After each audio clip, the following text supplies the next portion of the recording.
Hi, welcome to Inter Worldwide. My name is Carlos and I'm here to talk a little bit about the transfer market. Why does the process of finalizing a deal with Inter always have to be so protracted? This was the case with Samardzic, and unfortunately it's repeating itself with Carlos Augusto. It seems that these negotiations never reach a swift conclusion. What does help is that Udinese have given Samardzic an ultimatum. Inter or Udinese.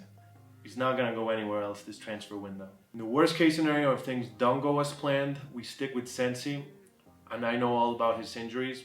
I mean, at least he's playing a good preseason. And then revisit Samardzic in the next transfer window. I also learned this morning that our search for a striker has come to an end, as we've signed Aranautović for 10 million euros. And I know this is not going to go well with a lot of people, but 10 million is a reasonable amount. Just save the other 30 million and move forward. Like, there's no reason to overspend for the sake of it. And let's not forget that this market presented itself with a very complex situation, where every club was seeking the transfer funds earmarked by the Lukaku transfer. I think somewhere around 40 million. Consequently, no club was willing to reduce their asking price. And we all know that even by historic standards, this market is inflated, characterized by soaring demands with little to no supply. I mean, in what world is Beto from Udinese at 35 million? And if it helps, consider the other alternatives we were looking at. Gianluca Scamacca, for example. Yes, he is someone I did want at Inter. Yes, he is also a bit of a drip merchant. And yes, he had a rough time at West Ham last season. But he is someone who at 22 years of age proved himself in Serie A under a mid-table Sassuolo team. Oh, and yes, he's capped to be the next number 9 of the Italian national team. From where things stood, I always thought of him as a valuable substitute to a Lautaro and Thuram partnership. But that's it. Then again, according to Gazzetta, a slight increase of 2 million would have sealed the deal for Inter. So, do I regret Inter not pushing a little more? No. If, after having that bad of a season at West Ham, you have to think twice between joining us or a team without Champions League football for a mere 200,000 euros, you don't belong at Inter.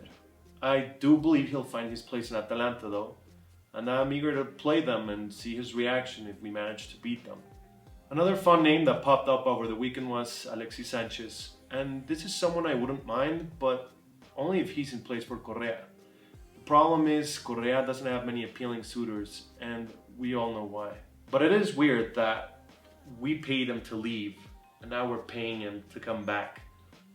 I mean, it's not a good look, but I'd swallow my pride and take him rather than holding on to Correa any day. Now the big name amongst the list, Folarin Balogun, which I'm very happy we missed out on. My concern with Balogun is simple. He's just had one standout season in Ligue 1. If we're talking about a backup striker for 15 or 20 million, like, fine, by all means. But we're talking about a 35 to 40 million price tag. And that's a lot for a striker who's just proved himself in Liga 1 for one season.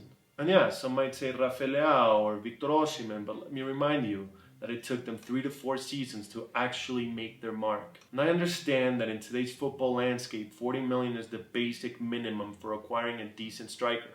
However, I can't say I'm thrilled about him. Were you excited about him? I mean, he's capable, sure, but is he really worth 40 million? It seems to me like we were shelling out that amount because there weren't any other decent options available. Personally, I would accept the situation, reluctantly. I would stick with Aranautović and save those 30 million and invest them on a center back. Or maybe just stick with a 3-5-1-1.